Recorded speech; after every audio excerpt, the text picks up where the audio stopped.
everyone. My name is Shannon, and today I have a very special guest. She's the author of a great diverse children's book called Mighty Mila, and her name is Katie Petrozello. And the book was inspired by her daughter Mila and her experience with cochlear implants. Hi, Katie. How are you? Hi, thanks so much for having me. Thank you. Thank you for being here today. Of So, can course. you tell me a little bit about yourself?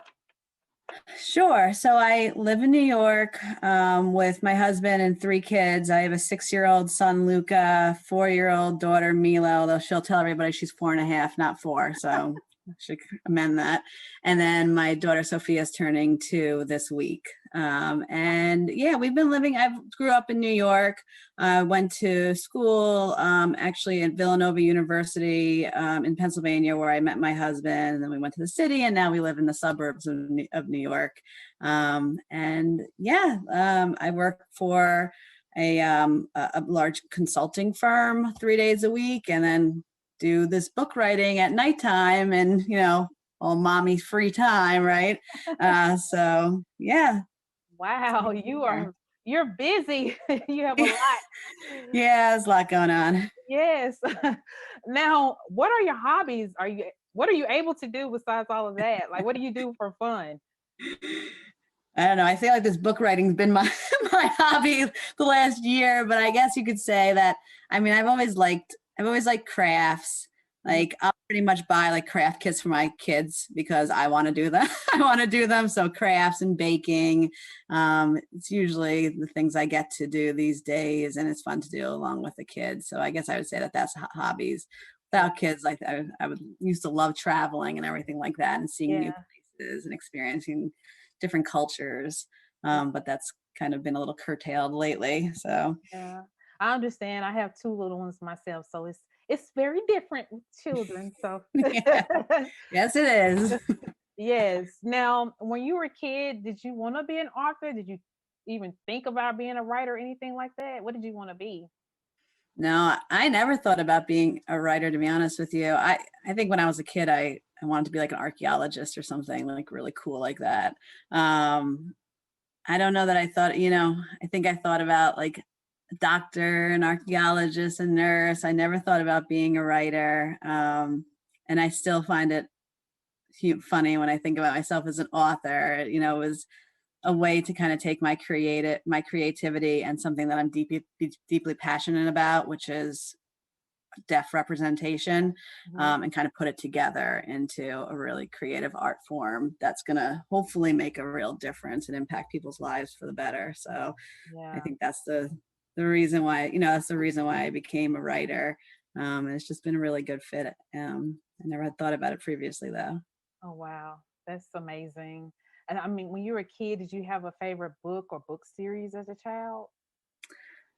I remember reading like the little critter books, and like, yeah, I always look for like the grasshopper and the spider that are like hidden in like the book. And then also, I used to love like do you remember like the little Mr. and little Miss books, like Little Miss Naughty or whatever they Yeah, were? yeah, They were cute. Berenstein Bears, like all like the kind of, I was 1980s child. So all those kind of classics from then that I yeah. enjoyed reading. I was an '80s kid as well, so I like the little critters and Judy Bloom and all of that Yeah, yeah, yeah. stuff. Yeah, all those. Yeah. They're now, all good. now tell me about your book. So, okay, so Mighty Mila is, as you mentioned at the beginning, it was inspired by my daughter Mila, who is deaf and uses cochlear implants to hear.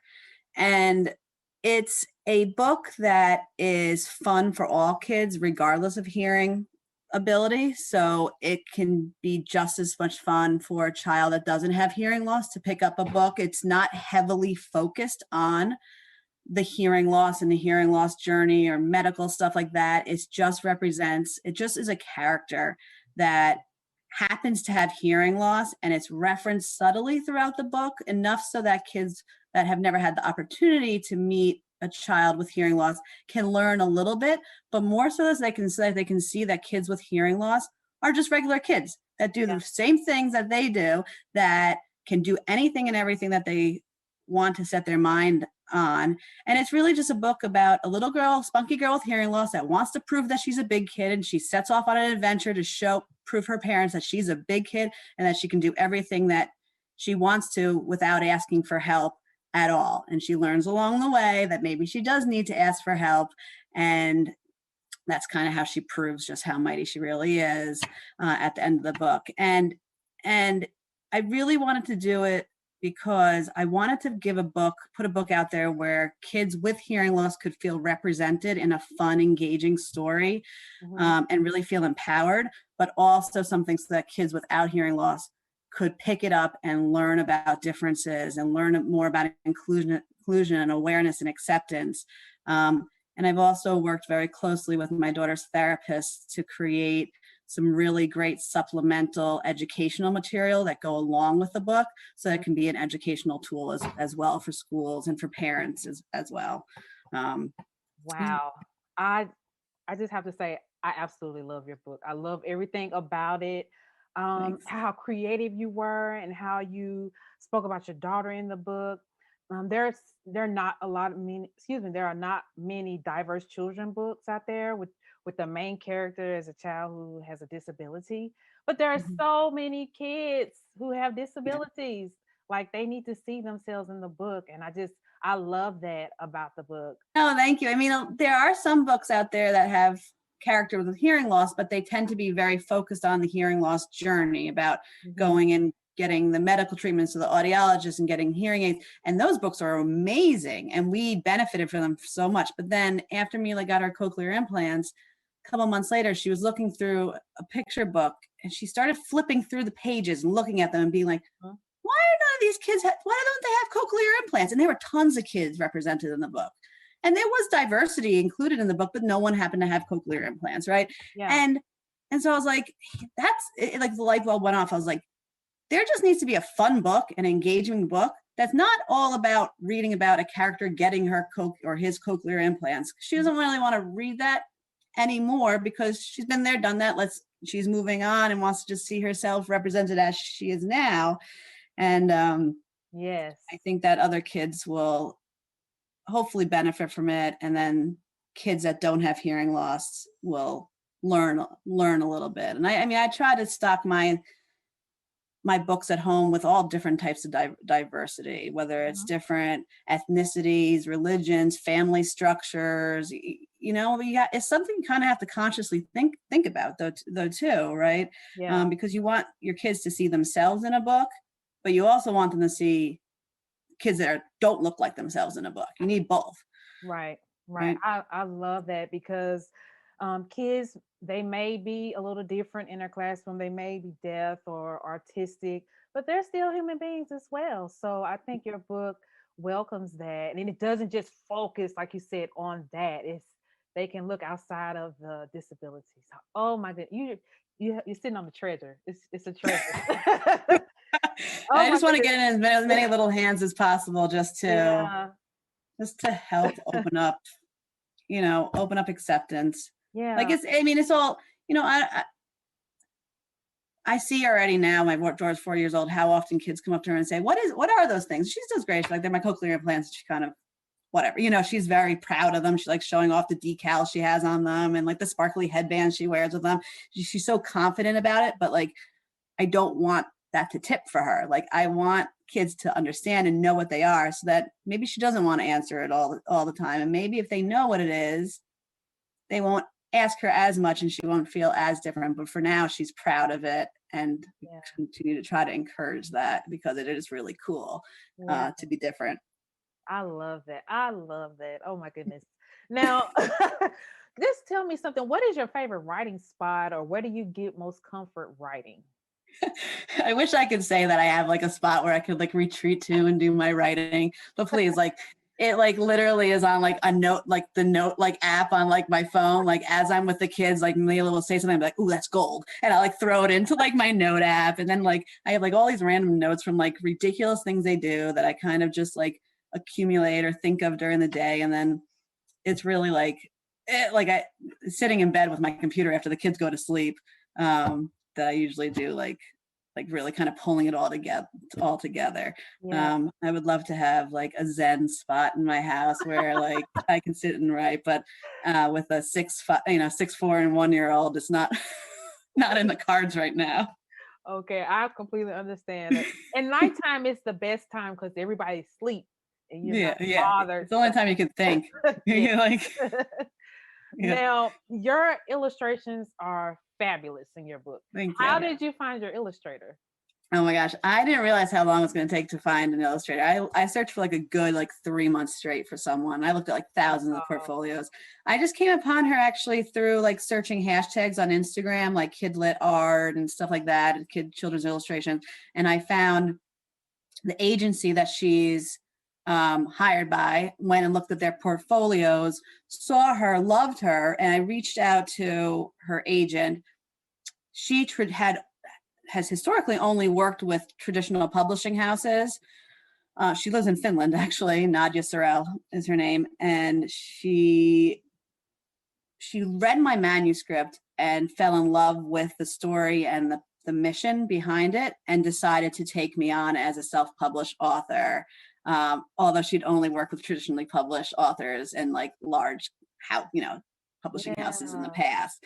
And it's been a really, really great experience working with her. She's wonderful. Like I consider her a friend now. So she's over in Finland. I have a book designer in Norway who's a Travis Peterson. He's the dad of a little girl with cochlear implants, and he does book design.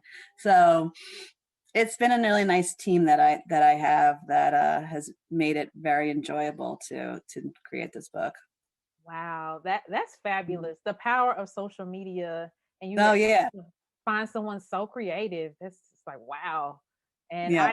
I know for funding you did a Kickstarter, but let me tell you, I don't know anybody who Kickstarter went off the way yours took off.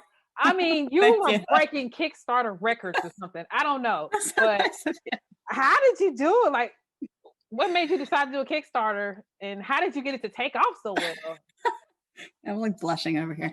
Um, No, so I had seen, so I'm part of like some author work, like author work group, and then author like Facebook communities, and like I've seen other people do the Kickstarters for like essentially you use it as like a pre-sale, right? As a really nice opportunity to take everyone and funnel them into like a pre-sale opportunity so that you can get funding for the book, and then people get really nice what they call rewards, or but basically like packages at Yeah. like discounted amount, or like specialty products. Like I had stickers and tote bags and all this other Mighty Mila stuff that were like only available through the Kickstarter.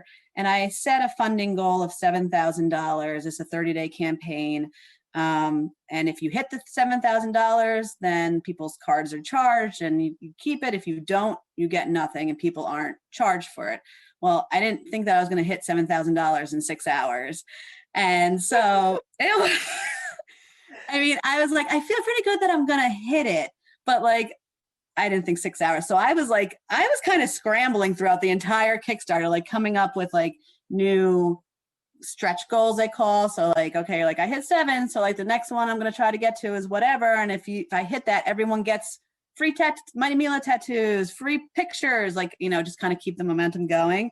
So I think I ended at like 23,000 with 1,000 books. So it was cool because one of the rewards that I did was I said that I was going, if I hit $14,000, I was going to donate 25 books. And then I was going to donate another book for every $100. And then people also had the option to donate books as well. And so I came out of the Kickstarter with having sold 800 books, and then another 200 books are getting donated to local like schools and children's hospitals and hearing loss organizations. So I'm still trying to figure out where I'm going to have them all go. But like, I love that part of it. And I really love that so many people that I don't know came out to support this. Like, I think 75% of the names, I have no idea who these wonderful people are that just really believe in the mission have disability deaf representation in their library or in their home or wherever, and that they got the book and they really want to expose their kids to these types of stories. So that's what made me feel best about it all, Wow. that the number of backers.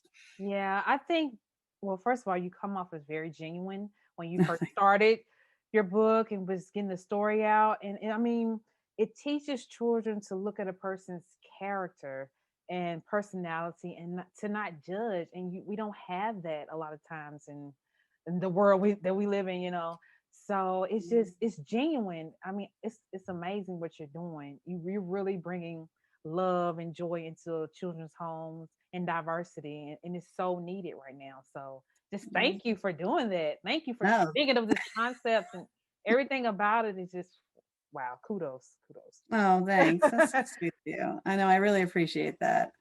Now, how difficult was it for you as a new writer entering the field? Did you have any hiccups or was it smooth God. sailing? No, it's not smooth sailing. I I joke to people, but I'm kind of serious. I'm like, if I had known how much work and research would have gone into this, I think it would have scared me away. And so I'm glad that I was like so naive going into this, and that I just kind of learned along the way. But it's a lot of work. It's a lot of work and a lot of figuring out the right and wrong way to do things. And I just relied really heavily on on honestly social media. Like there's a great Facebook group that I'm part of. And I joined a really wonderful author work group that had all indie self-published authors that were in similar places in their book writing journey. Some of them had published a book or two, and others were just starting off on their own. And it was like a nice community. We all helped each other and answered questions and figure it out together, because there's so much information out there that's very hard to weed out Yeah. what's the right information to follow, and there's different paths you can take. So it's a lot of figuring out, and I'm still figuring out my next steps. Like kind of just I was like, let me get through the Kickstarter, and then I was like, okay, let me fulfill the Kickstarter and get it up on Amazon and get it up other places, and how do I walk into my Barnes and Noble and ask them to carry it? Like it's just figuring out each step as I go. Yeah, indie author is very different. It's a lot of hoops to jump through. But those Facebook groups are amazing. They give you so much advice and people are so kind. And it's quite a few of them on there for children's authors that I'm a part of. So I There love the are. group as well. So Yeah, they're now great. is there maybe something you wish you'd known prior to becoming a children's author? Maybe one small thing that you could pass along to someone else that could have made it more smoother for you? I would say like you have to get edited and then get edited again. Like make sure, like my manuscript, I went through so I mean like I have I have like documents on my computer that are like the date, and it's like version 5 final draft final. Like it's just like I always thought it was a final, but it's like the 25th final. And so like just be ready to rewrite and then have it another set of eyes on, rip apart things, and be comfortable with, don't fall in love with your words, I guess, because it's really hard to take a concept and like streamline it down to under 1,000 words, which is really what children's picture books should be in. Honestly, like probably below that is even better. And it's hard. It's hard to get the message across in only a few words. So you have to be really thoughtful and mindful about how you structure a book and how you write it. So like bringing in an editor or multiple editors is really critical to Mhm. helping you think through it. And then really don't start your illustrations until your edit's done, because if you change around your story, it takes a lot more money and a lot more time to redo illustrations. I didn't, so luckily, but like I was Okay. still changing the story like right as I was about to get it into the illustration. So that created a little bit of heartache. But Yeah. yeah. Wow. Thank you for that advice for those out there who are new and trying to start writing children's books. That's really great advice. Yeah, of course. Now, as we close, I just want you to let everyone know, like, what's the main thing or most important thing you want kids to learn or enjoy about your books? I want kids to see that it's cool to be different, and that being different um, is exciting, that it makes you special, and that we're all different in unique ways. So for people to be able to look at the book and read about a character that may be different from them and really embrace that and learn about that, or for children with hearing loss to see the book and feel empowered and excited that there's a character that looks like them, that is represented as kind of unstoppable in the book. So Yes, I love that, Katie. We are more alike than we are different, is what I get from yeah. it. So Thank I you love so that quote. much. Thank you. Now, what do you Thank you plan to for do having me. next? Or is it, if it's a secret, you don't have to say. But No, no, it's okay. mm, My hope and dream is to make this into a series. yes, Um, and so I do want to start on the second book soon. I am still drowning with the first book and getting that done, so, and life in general. So my hope is that after kind of coming up for air in the next couple of months to really start kind of getting yeah. another book going.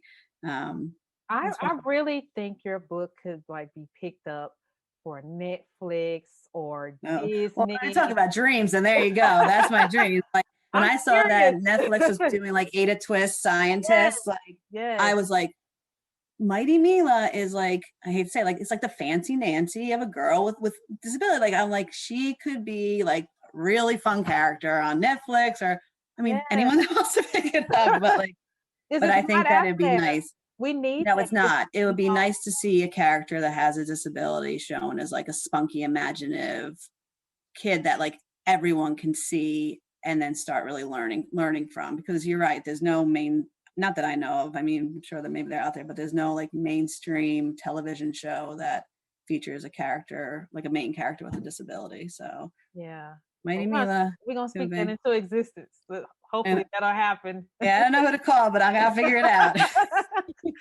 Well, thank you so much, Katie, for being here today. And Thank where you. can they find you on social media? Just mightymila.com. So you can head on over there and find out more about the book. The hardcover will be up there, and I'm still trying to. And then I'll within the next couple of months, I'll have ebook and soft cover up on Amazon. And so, but mightymila.com is a good place to go.